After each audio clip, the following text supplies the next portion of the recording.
যাক সবাই, তারপর দেখি দুর্গামণিকে কে বাঁচায়। এমন মার মারবো যে জন্মের শোধ তুলবো। এই যে এই নেত্রন মাসি ভাবছে ওরা সবাই খুব মারবে আমায়, জন্মের শোধ মারবে।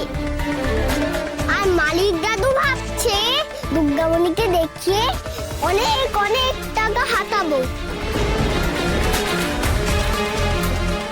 আর তার জন্যই তো এত লোক ডাকলাম, কিছুই হতে দিল না মেয়েটা। এবার শেষ করে দেবো ওকে। এ কি কথা? কি করে একটা বাচ্চার প্রতি এত নৃশংস হতে পারেন আপনি? আপনাদের তো পুলিশে দেওয়া উচিত। একদম একদম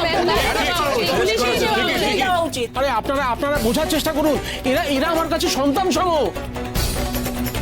শুনুন মিস্টার মৈত্র, আপনার আশ্রমের উপর অন্য কারোর না থাক, আমার নজর কিন্তু থাকবে। আমাদেরও নজর থাকবে।